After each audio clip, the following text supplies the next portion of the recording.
हमारे चैनल को सब्सक्राइब करें और बेल आइकन दबाएं। मैं हूं दयानंद शेट्टी और आप मुझे इंस्पेक्टर दया के नाम से जानते हैं। For more episodes of CID, subscribe to live crime and hit the bell icon.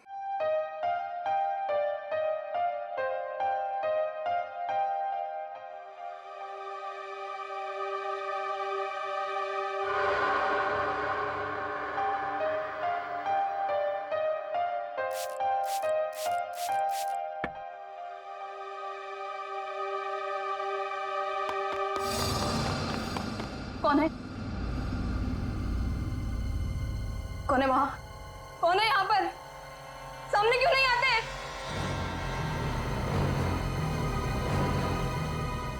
बस बहुत हो गया। बंद करो ये खेल। बंद करो ये खेल।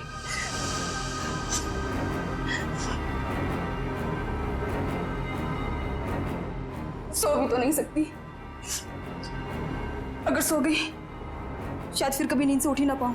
जूही, श्रुति, तुमसे कितनी बार कहा कि दरवाजा खटखटा के अंदर आया करो। ओ हेलो मैडम, ये गर्ल्स हॉस्टल है, किसी ऑफिस की बॉस का केबिन नहीं है। तुम नहीं समझोगी। जूही, क्या हुआ तुम्हें? इतनी चिड़चिड़ी और उखड़ी उखड़ी क्यों लग रही हो? जो इंसान 4 दिन से सोया नहीं हो ना, उसका बर्ताव ऐसे ही होगा ना। सोती क्यों नहीं? मैंने कहा था ना तुमसे, वो सिर्फ और सिर्फ सपने हैं, उनका कोई मतलब नहीं है। श्रुति, सिर्फ सपना नहीं है वो। जो मेरे ऊपर बीत रही है वो तेरे पर बीत रही होती तब तुझे मेरी तकलीफ पता चलती। मैं तेरी तकलीफ समझ रही हूँ जूही, लेकिन तू मेरी बात नहीं समझ रही है। जैसा तू सोच रही है वैसा कुछ भी नहीं है। नहीं, चल अच्छा, अब थोड़ी देर आराम कर। चल श्रुति ने अब तो गहरी नींद में सो जा। मेरी बात मान जूही, सो जा थोड़ी देर। मैं नहीं सोऊंगी श्रुति। सो जा जूही, तुझे मुझ पे भरोसा है कि नहीं? है ना? तू अभी आराम से सो जा, मैं तेरे कमरे के बाहर ही हूँ। वो सपने फिर आएंगे श्रुति। नहीं आएंगे। Good night. साल भर पढ़ाई करते तो आज ये नौबत तो ना आती। मुझे बहुत डर लग रहा है यार, कुछ भी तो कंप्लीट नहीं हुआ है। मैं तो श्रुति से ना, श्रुति, पता है मैं तुझे ही ढूंढ रही थी। मुझे तेरे नोट्स देना यार, वरना पता नहीं एग्जाम्स में क्या होगा। मुझे बहुत डर लग रहा है यार। मेरे भी नोट्स अधूरे हैं। अच्छा ऐसा करते हैं कि कल लाइब्रेरी जाके इकट्ठा नोट्स बना लेते हैं। तुम दोनों टेंशन क्यों ले रहे हो? अरे गर्ल्स, क्या हो रहा है? एग्जाम शुरू होने वाले हैं। चलो सब अपने अपने कमरे में जाओ और जाकर पढ़ाई करो, बहुत रात हो गई है। Yes madam.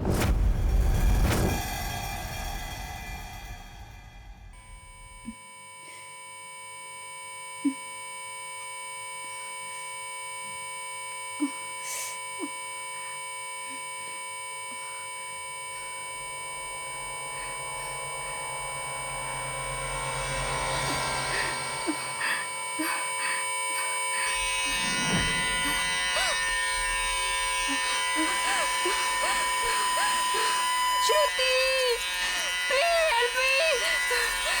श्रुति,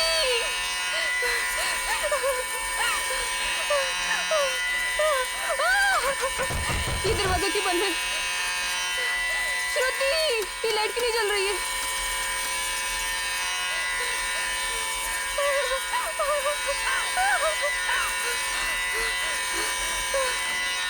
ये खिड़की क्यों जाम है? बंद करो ये आवाज, मेरे कान के पट्टे फट जाएंगे।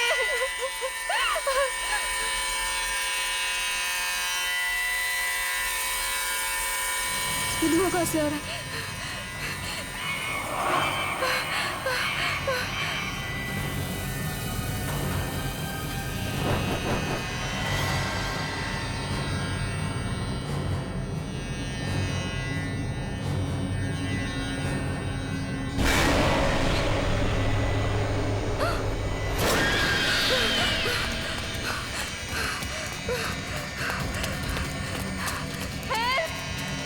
कोई बचाओ मुझे। हेल्प, कोई है? बचाओ, प्लीज हेल्प मी। कोई है? कोई बचाओ मुझे। मत मारो मुझे, मत मारो, मत मारो मुझे, मत मारो। ये तो जूही की चीख है। लगता है उसने वही पुराना सपना देखा है।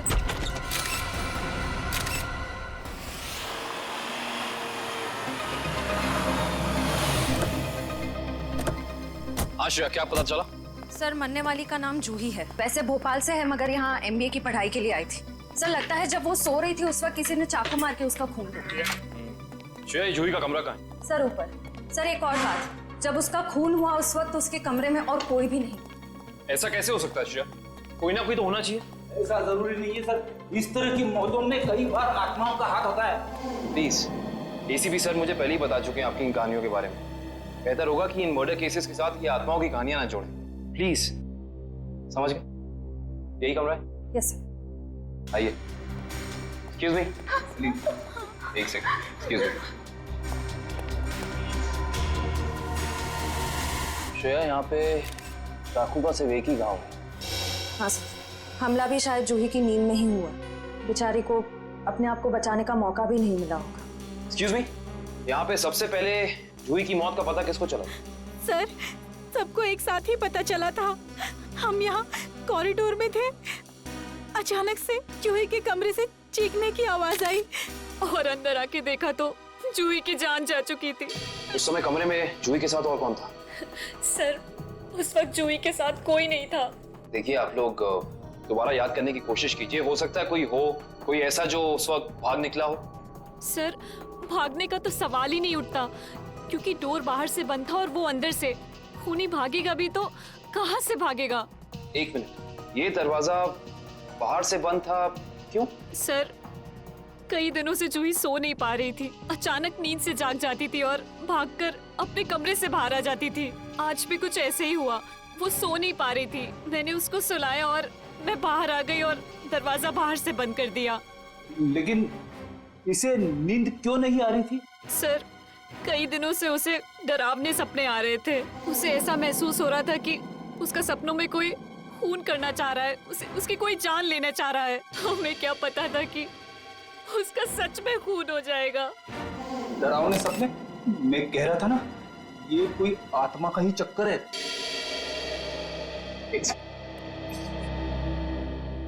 आपको कितनी बार बताया है कि आत्माओं की बातें सबके सामने मत किया करिए। वो लोग क्या सोचेंगे CID के बारे में? सॉरी। अच्छा, आप अभी कह रही थी कि जूही को डरावने सपने आते थे। कभी उसने आप लोगों के साथ कुछ शेयर किया कि उसे किस चीज के सपने आते हैं? कुछ भी? सर, उस ड्रॉर में जूही का स्केच बुक है। Sketch book? ये बुक? जी सर। ये चाकू?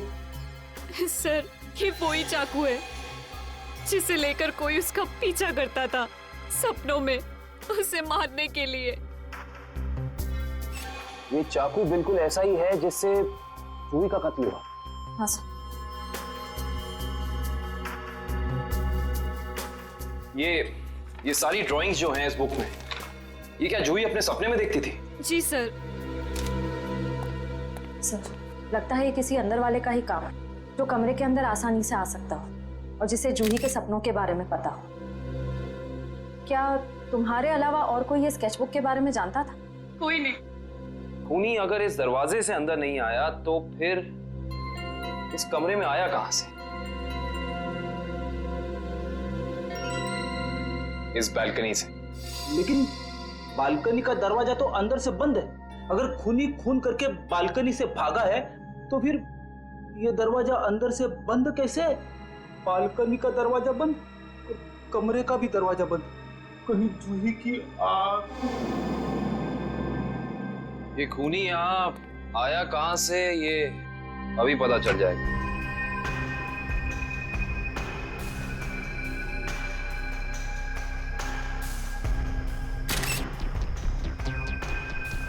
ये देखो, जूते के निशान।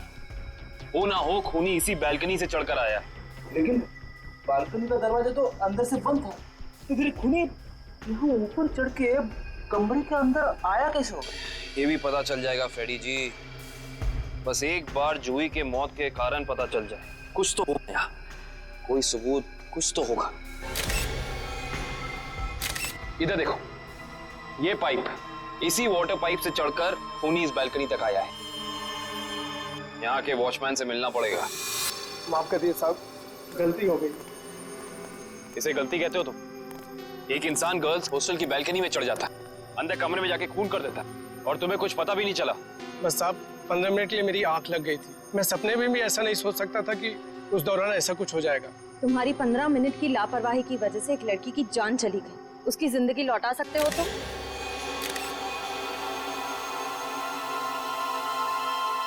सर ये जूता यहाँ झाड़ियों में पड़ा हुआ था। जूता यहाँ पे? हो ना हो, ये जूता उसी खूनी का है। सर ये तो किसी आदमी का जूता लगता है। यानी बालकनी में जो इंसान चढ़ा था वो कोई आदमी था? सुनो, ये जूते को पहचानते हो? नहीं साहब। दोबारा याद करके बताओ, सही से याद करो। कोई इंसान यहाँ आया था जिसने ये लाल जूता पहना था? मैंने नहीं देखा, शायद अंजलि मैडम ने देखा हो, वो हमेशा रिसेप्शन पे बैठती है। ये अंजलि मैडम को बुलाओ, जाओ। जी सर। अगर ये जूता यहाँ है तो कुछ और भी जरूर होगा, ढूंढते हैं।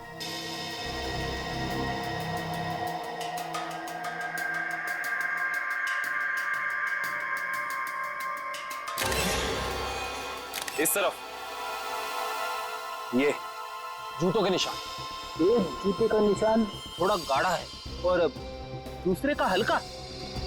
ये वाला गाढ़ा है। इसका तो एक ही मतलब है, ये जूता जिसका भी है वो इंसान लंगड़ा के चल रहा था। वो लंगड़ा के इसलिए चल रहा था क्योंकि जब वहां बैल्कनी से वो नीचे आया उसे चोट लग गई, फिर वो यहाँ से भागा और यहाँ पे जूता रह गया। हाँ साहब, मैं ही अंजलि हूँ। आपने मुझे बुलाया? जी अंजलि जी, हमें आपसे कुछ सवाल पूछने थे। जी। अंजलि जी, आपने इस लाल जूते को देखा? मेरा कहने का मतलब है किसी इंसान को इसको पहनकर यहाँ आते हुए देखा, लंगड़ाते हुए? हाँ साहब, मैंने देखा था। मनीष लंगड़ाते हुए जा रहा था। मनीष? ये मनीष कौन है? जूही का दोस्त है। अंजलि जी, जब वो यहाँ आया, ये गर्ल्स हॉस्टल है राइट, आपने उसको रोका नहीं? मैंने उसे रोका पर वो रुका ही नहीं। और क्या? मनीष अक्सर जूही से मिलने हॉस्टल आया करता था, पर कुछ दिनों से उन दोनों के बीच में अनबन चल रही थी। किस बात को लेकर अनबन चल रही थी? मुझे उस बारे में कुछ पता नहीं। कोई बात नहीं, अब तो इस बारे में हम मनीष से ही पूछ लेंगे।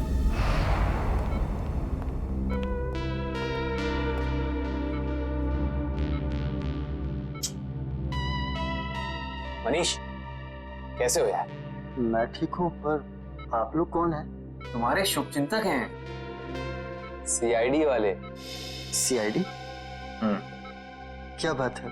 क्या मेरी जान को किसी से खतरा है क्या? सुना आपने? खुद एक बेचारी लड़की को मार के खटिया पे लेटा पड़ा है और पूछ रहा है कि मेरी जान को कोई खतरा तो नहीं है। ये क्या कह रहे हैं आप? मैंने किसी की जान नहीं ली। मनीष, ये पाँव में चोट कैसे लगी तुम्हें? वो मैं सड़क पार कर रहा था तो एक बाइक वाले ने टक्कर मार दी मुझे। सड़क पार कर रहा था बेचारा, टक्कर मार दी? वैसे ये हादसा हुआ कहाँ? MI रोड पे, जीपीओ के सामने। जीपीओ के सामने? तभी तो। वैसे अगर ऐसा था तो ये लाल रंग का जूता जो तुम्हारा है, हमें पता है जीपीओ के सामने मिलना चाहिए था। पर कमाल की बात देखो, ये जूता हमें स्वर्णिमा गर्ल्स हॉस्टल के बाहर मिला। कैसे? मेरा जूता वहां कैसे पहुंचा? देखो मनीष, हमसे झूठ बोलकर कोई फायदा नहीं है। सच निकालने के और कई तरीके आते हैं। बेहतर होगा हमें सब सच बता दो। क्यों मारा तुमने जूही को? क्या जूही की मौत हो गई? खून हो गया उसका। क्यों गए थे तुम वहां? देखिए, मैं जूही के बालकनी में गया जरूर था, लेकिन मैंने जूही को नहीं मारा। इतनी रात को तुम वहाँ क्या करने गए थे मनीष? मुझे उससे बात करनी थी। ऐसी कौन सी बात थी जो तुम दिन के उजाले में नहीं कर सकते थे, जिसके लिए तुम्हें रात के अंधेरे का सहारा उठाकर चोरों की तरह पाइप से चढ़कर उसकी बैल्कनी तक जाना पड़ा? मैं उससे माफी मांगना चाहता था। दरअसल मैंने उसके दोस्ती को प्यार समझने की गलती की थी, लेकिन जब मैं वहां पहुंचा तो मैंने देखा कि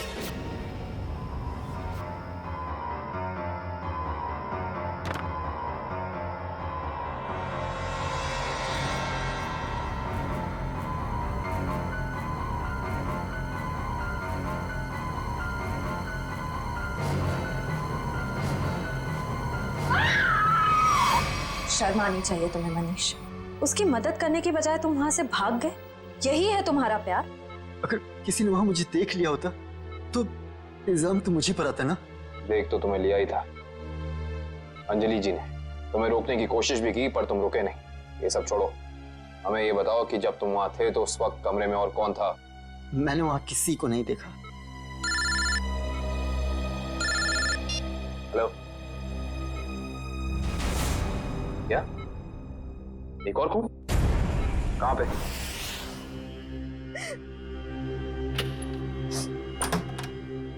आप कौन? हम लोग सीआईडी से। आइए।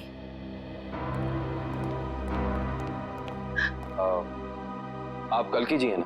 जी मैंने ही आपको फोन किया था। मेरी सहेली मीरा का खून हो गया है। उसकी लाश ऊपर उस कमरे में पड़ी है।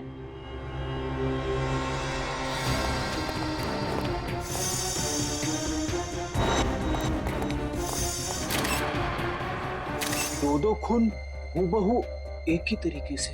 सर, हाँ? लाश की हालत को देखकर लगता है कि इसकी मौत को 3-4 घंटे हो चुके हैं। 3-4 घंटे? लेकिन श्रेया, जूही की मौत को भी तो 3-4 घंटे ही हुए हैं। एक खूनी एक ही वक्त पे दो जगह पे कैसे हो सकता है? मैं तो कह रहा हूँ जरूर ये किसी आत्मा का ही चक्कर है। रेडी प्लीज, ये किसी आत्मा का चक्कर नहीं है। ये उस खूनी के किसी साथी या रिश्तेदार का चक्कर भी हो सकता है। लगता है इस जुर्म में एक से ज्यादा लोग शामिल हैं। लेकिन कैसे? कैसे हो सकता है? इस कमरे की सारी खिड़कियां, सारे दरवाजे अंदर से बंद हैं।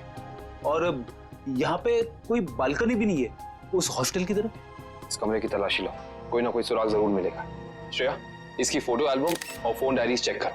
हो सकता है जूही और मीरा के बीच में कोई ना कोई कनेक्शन मिल जाए हमें। सर। रेडी, एम्बुलेंस को फोन करो बॉडी ले जाने के लिए।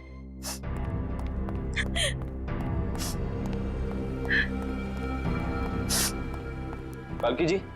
जी। आपको मीरा की मौत के बारे में कब पता चला? रात को मैं काफी देर से ऑफिस से लौटी तो मैं इस कॉरिडोर से गुजर रही थी कि तभी मुझे मीरा के चीखने की आवाज सुनाई दी। मैं दौड़ती हुई उसके दरवाजे तक आई। मीरा का दरवाजा खटखटाया पर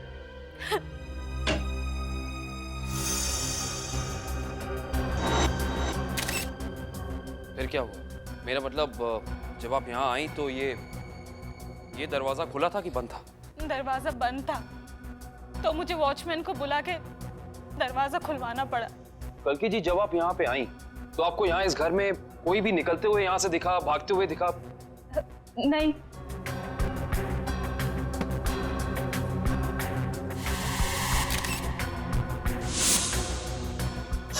कालकी जी, आपकी दोस्त मीरा काम क्या करती?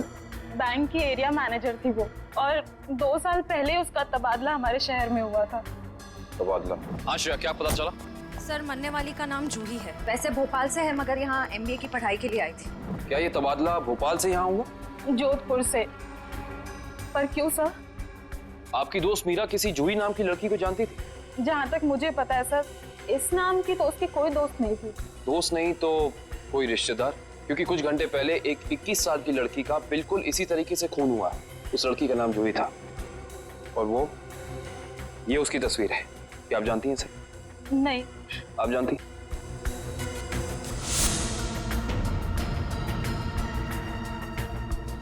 ये क्या हो रहा है हमारे शहर में? आम आदमी तो बिल्कुल भी सुरक्षित नहीं है। कलकी जी, आपको किसी पे शक है? I mean, आपकी दोस्त मीरा की किसी से कोई दुश्मनी, कोई अनबन? उसका कोई दुश्मन नहीं था सर। मीरा तो बहुत ही सुलझी हुई लड़की थी। अच्छा, ये तस्वीर देखिए। इस आदमी का नाम मनीष है। क्या आप इसे जानती हैं? नहीं सर। सर, आशा, मैंने मीरा के सारी डायरीज, सारे एल्बम्स चेक किए। मीरा और जूही के बीच कोई कनेक्शन नहीं है, कोई संबंध नहीं है। कोई ना कोई संबंध तो जरूर है, वरना ये खूनी सिर्फ इन्हीं दोनों लड़कियों को निशाना क्यों बनाएगा? कुछ तो है जो हमें समझ नहीं आ रहा है। कलकी जी, क्या कुछ दिनों से मीरा किसी बात को लेकर परेशान थी? हाँ सर, कुछ दिनों से उसे डरावने सपने आ रहे थे। डरावने सपने? मीरा को भी डरावने सपने आ रहे थे? हाँ सर, बस कहती रहती थी कि उसका कोई खून करना चाहता है।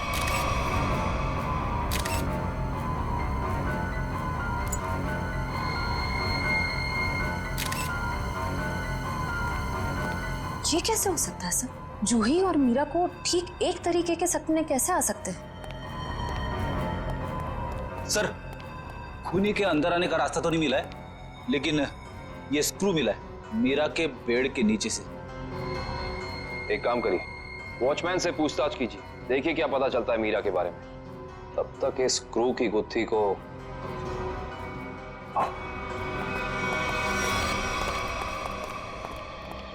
करण, रेडी को ये स्क्रू कहाँ मिला था? सर वहां उधर। इधर ये स्क्रू हाँ आया कैसे होगा? हाँ ले आओ, संभाल के। इश्ता, श्रेया,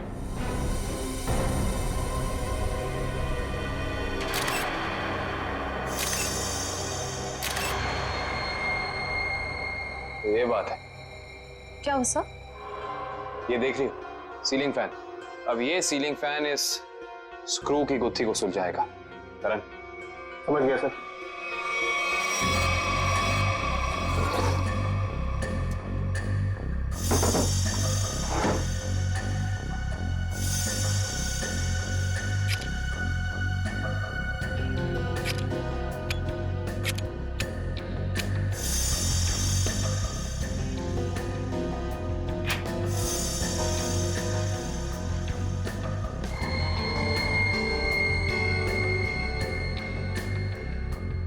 फैन को उल्टा करो।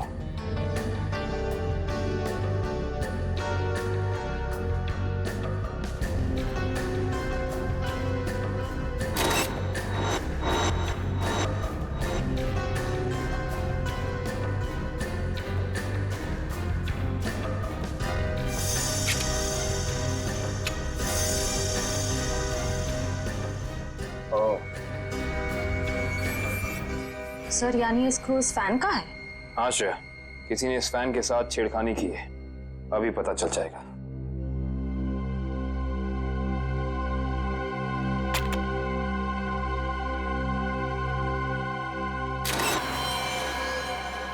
ओह माय गॉड, तो ये बात है, मतलब चाकू इसके अंदर था। इसके अंदर से इस मैकेनिज्म के जरिए चाकू सीलिंग से नीचे गिरा मीरा के पेट में और उसकी मौत हो गई।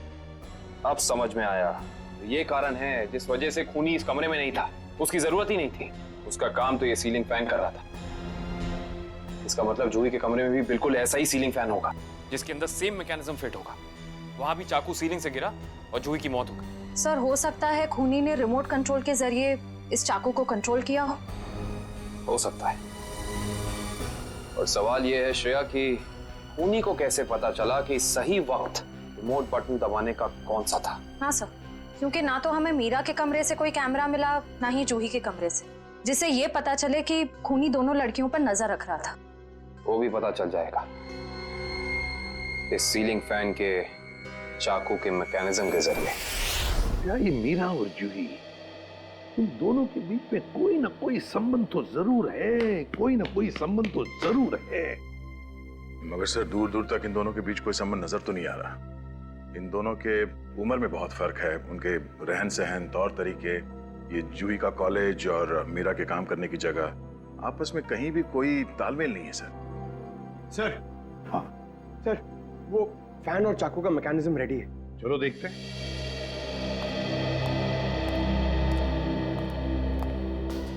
पंकज, रिमोट ऑन करो।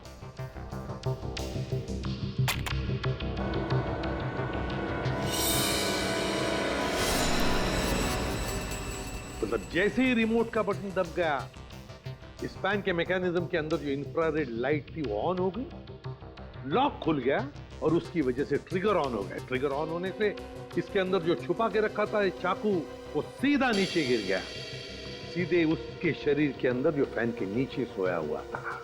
मगर दया, एक बात है, ऐसे मैकेनिज्म की जो रिमोट होते हैं, वो रिमोट ज्यादातर 50 मीटर की दूरी के अंदर ही काम कर सकते हैं। तो फिर जरूर जहां पर मीरा और जूही रहती थी उसके आसपास ही ये आदमी खड़ा था। जिसने भी ये किया है वो 50 मीटर की दूरी के अंदर ही खड़ा था। वहां से उसने रिमोट चलाया और खून कर दिया मीरा और जूही का।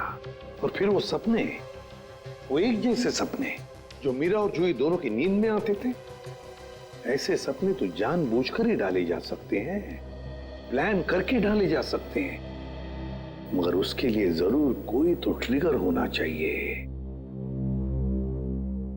सर, हाँ, जूही के कमरे में लगे पंखे में भी ठीक ऐसा ही मैकेनिज्म मिला है। और तो और जूही और मीरा दोनों के कमरों में एक हफ्ते पहले इलेक्ट्रिकल वायरिंग का कुछ काम हुआ था। जूही और मीरा दोनों के घर में, दोनों के कमरों में एक हफ्ते पहले इलेक्ट्रिकल वायरिंग हुई थी। कहीं ऐसा तो नहीं कि ये वही इलेक्ट्रीशियन है जिसने दोनों के घरों में इलेक्ट्रिकल का काम कर दिया और फिर खून भी उसी ने किया? पता लगाना पड़ेगा, पता लगाना पड़ेगा इस इलेक्ट्रीशियन के बारे में।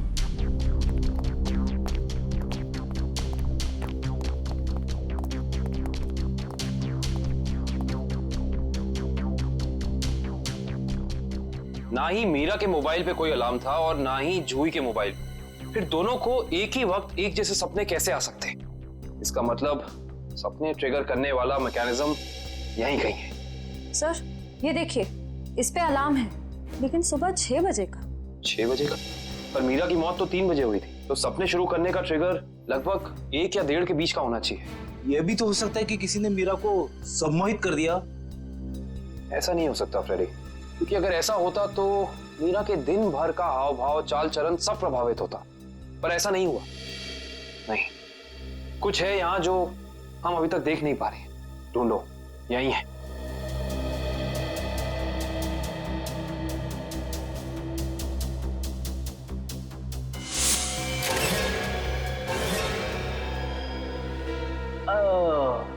ये देखो, टीवी के पीछे ये बॉक्स लगा हुआ था। बॉक्स? कहीं ये ट्रिगर मैकेनिज्म इस बक्से के अंदर तो नहीं फिक्स किया हुआ है?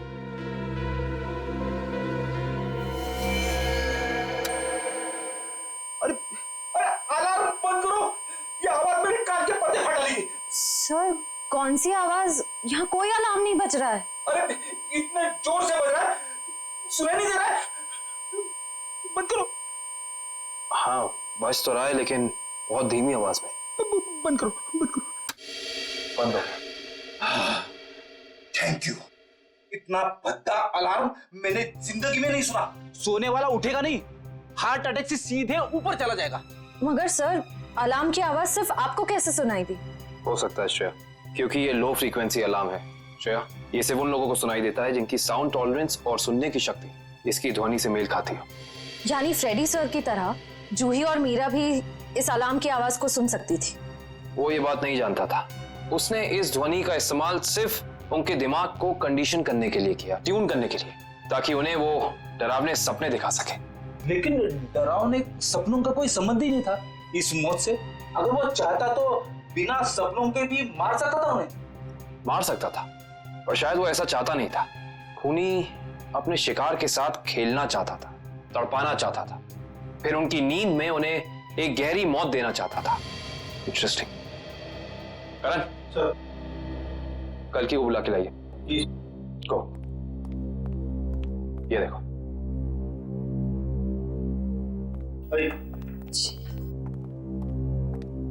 आइए। कल की जी। जी। इस आवाज को पहचानती हैं आप? ये आवाज मैंने यही सुनी है, मीरा के घर पे। कब? करीब 3-4 दिन पहले, जब वो अपने लैपटॉप पे काम कर रही थी तब।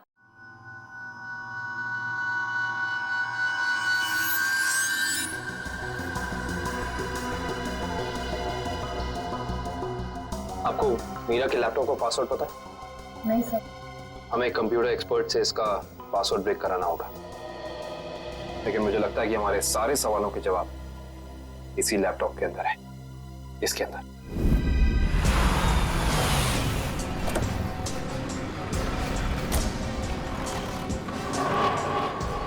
भाई साहब, हम लोग सीआईडी से। सीआईडी से? क्या हुआ साहब? हमें पता लगा है कि पिछले हफ्ते आपका एक इलेक्ट्रिशियन वायरिंग करने के लिए इस एड्रेस पे गया। हाँ साहब गया तो था, पर हुआ क्या? इन दोनों जगहों पे एक एक खून हुए और हमें शक है कि ये खून आपके इलेक्ट्रिशियन ने किया है। मेरे इलेक्ट्रिशियन? हाँ, और वो भी पंखे में चाकू फिट करके। अरे बाप रे, पंखे में चाकू? जी हाँ, और आप ये बताइए कि इन दोनों जगहों पे आपका कौन सा इलेक्ट्रिशियन गया था? मंगेश गया था सर, पर आज वो आया नहीं है। इस मंगेश का एड्रेस तो है ना तुम्हारे पास? हाँ, मंगेश का एड्रेस लेके ना। सर, वो लैपटॉप का और ईमेल का पासवर्ड खुल गया। Very good job, thank you very much. Kabin, जरा लैपटॉप चेक करो। जी। देखो वो ऑडियो फाइल है क्या इसमें जिससे सपने आते थे उसे?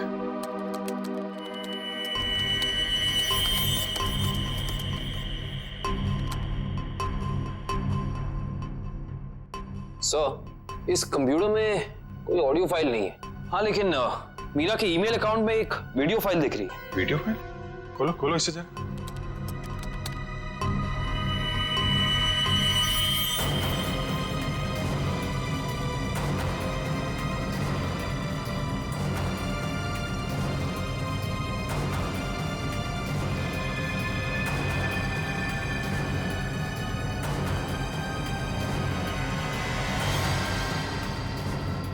सर, ये सारे विजुअल तो मैंने जूही की स्केचबुक में देखे, स्पेशली ये नाला, ये बोर्ड और मास्क पहना हुआ आदमी, तीनों।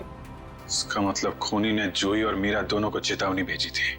उन लोगों को हमारे पास आना चाहिए था मदद मांगने। जरा ये फाइल फिर से चलाना।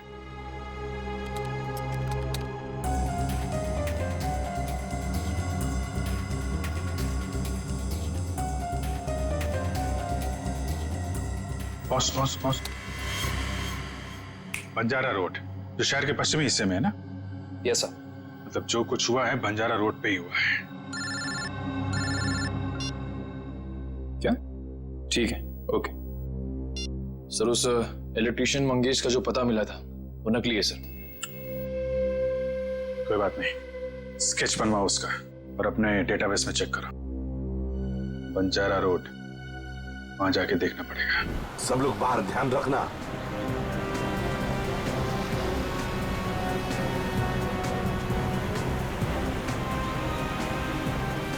आराम से पंकज, आराम से। एक मिनट।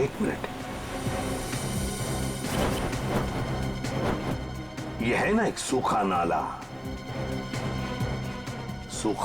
है और वो रहा पेड़।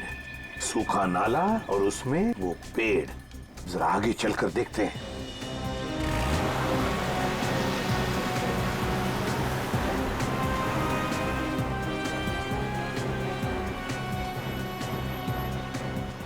एक मिनट पंकज, एक मिनट। बंजारा रोड मतलब हम सही रास्ते पे हैं। सर वो देखिए, वो पुराना घर जो हमें वीडियो में दिखा था। चलो आगे देखते हैं। अगर खूनी इस जगह का वीडियो बना के मीरा और जूही को भेज क्यों रहा था? हाँ, शायद उन दोनों को अपने अतीत का याद दिलाने के लिए। मगर सर, मैंने पता किया सर, इस बंजारा रोड पे आज तक एक क्राइम नहीं हुआ है। यहाँ तक कि पुलिस ने एक चालान तक नहीं काटा है। सर, वो रही बिल्डिंग। हाँ, वो क्या, रॉयल मून होटल। ले लो अंदर।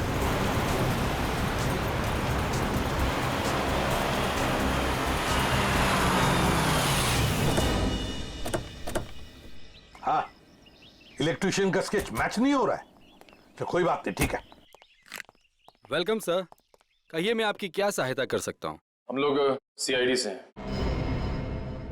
दरअसल एक केस के सिलसिले में कुछ पूछताछ करनी थी आपसे। सीआईडी? तो पूछिए, क्या पूछना चाहते हैं आप?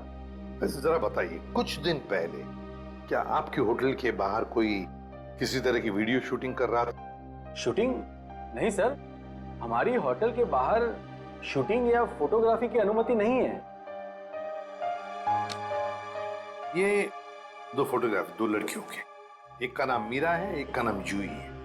क्या ये लड़कियां आपके यहाँ कभी ठहरी थी, कभी आई थी? सर, हमारे यहाँ रोज बहुत सारे कस्टमर आते हैं, ये बता पाना थोड़ा मुश्किल है।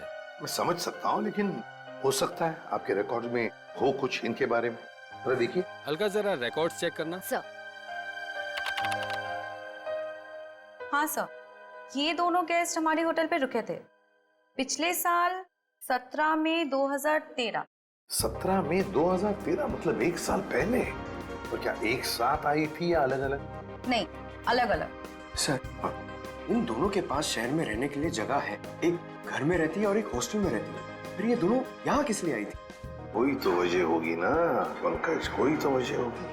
क्या आपको रिकॉर्ड देख सकता हूँ 17 मई 2013 का? Sure sir. 17 मई 2013 काफी सारी लड़कियां आई थी उस दिन आपके होटल में। कोई फंक्शन वगैरह था क्या? हाँ सर, हो सकता है, क्योंकि हमारे होटल के पास में एक कम्युनिटी हॉल है। वहाँ आए दिनों फंक्शंस होते रहते हैं। अच्छा, कस्टमर का नाम और रवि, 5 टैक्सीज बुक की थी उसने, 5। हाँ सर, ये एक नारी सेवा केंद्र चलाते हैं, मुस्कुराहट नाम है एनजीओ का। और वो अभी भी इसी होटल में ठहरा हुआ है सर।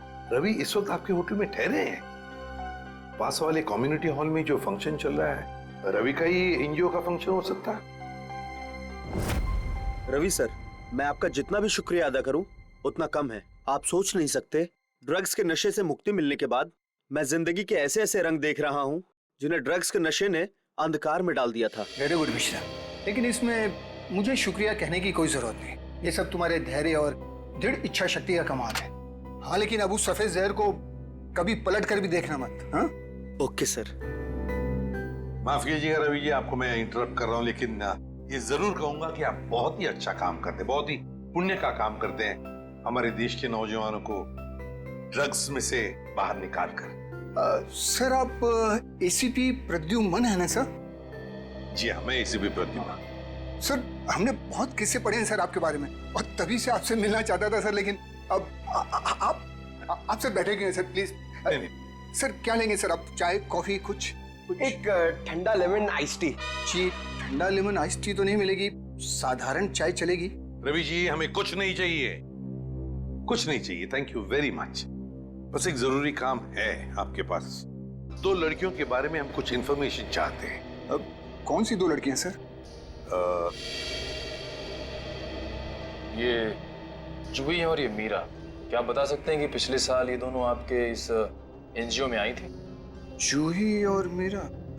हाँ सर, ये सर आई थी दोनों यहाँ पर। एक्चुअली सर, इन्हें भी ड्रग्स के नशे की बुरी लत पड़ गई थी सर, इसलिए ये दोनों आई थी यहाँ हमारा सेमिनार अटेंड करने के लिए। लेकिन सर, इस बात को तो करीब 1 साल हो गया है। अब इनके बारे में पूछताछ। इन दोनों लड़कियों का खून हुआ है। क्या खून हो गया? लेकिन सर कैसे, किसने किया सर? बस वही पता लगाना है, इसलिए हम चाहते हैं कि अगर आपको इन दोनों के बारे में कोई खास बात मालूम हो, कोई यादें हों आपके पास इनके बारे में, तो मदद हो जाएगी हमारी तहकीकात करने में। कोई खास बात इस वक्त तो याद। हाँ सर, याद आया सर, एक लड़की थी मोनिका, इन दोनों को उसकी चिंता बहुत सताती रहती थी सर। मोनिका? जी। क्या वो भी यहाँ आपके ड्रग रिहैबिलिटेशन सेंटर में आई थी? आई तो थी सर यहाँ पर, लेकिन वो ड्रग्स के खिलाफ अपनी लड़ाई जीत नहीं पाई सर। दरअसल सर, 1 साल पहले अपनी बिल्डिंग की छत से कूदकर उसने आत्महत्या कर ली थी सर, ड्रग के नशे में। मोनिका ने आत्महत्या कर ली? जी सर। उसका पता तो होगा ना आपके पास? जी सर, मोनिका का एक ही सगा भाई है, अमित। मोनिका की मौत के बाद सारी प्रॉपर्टी, सारी जायदाद उसी के नाम हो गई। तो क्या मोनिका के भाई ने प्रॉपर्टी के लिए अपनी बहन का खून किया? ये भी तो हो सकता है कि मोनिका ने आत्महत्या की हो। मैंने कहा ना, काम हो जाएगा। जी कहिए। आपका नाम अमित है? जी हाँ, मगर आप लोग? सीआईडी। मोनिका के बारे में कुछ सवाल करने थे आपसे।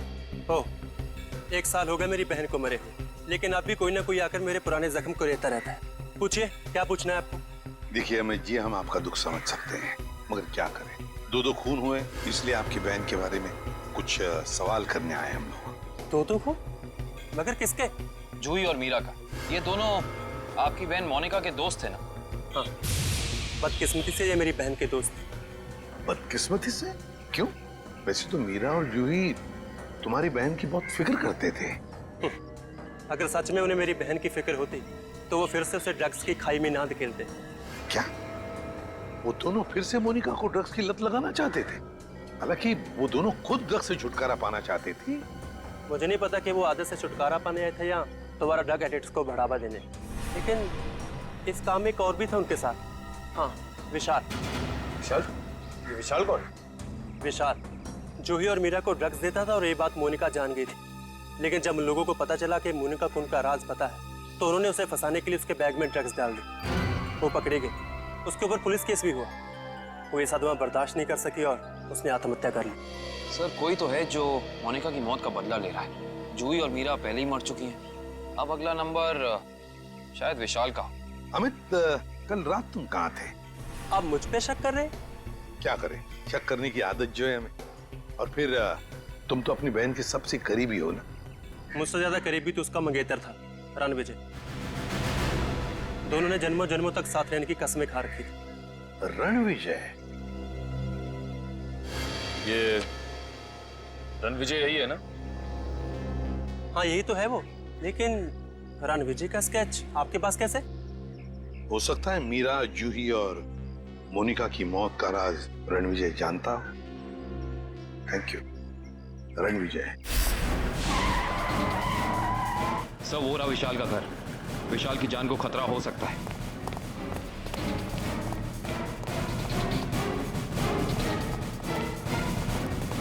सर लगता है रणविजय पहले ही पहुंच चुका है। विशाल ठीक तो हो ना? सर जान बचा के भागो सर। रणविजय कहाँ? सर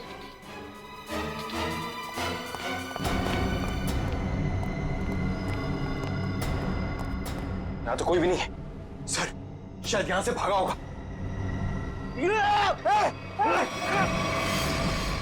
रणविजय! कोई मत हिलना। रणविजय, विशाल को तो उसके किए की सजा मिलेगी ही मिलेगी, मगर तुमने बदले की आग में दो खून किए। दो। तुम्हें तो शायद फांसी ही होगी, फांसी। For more updates, subscribe to our channel, click the show links and enjoy watching the videos.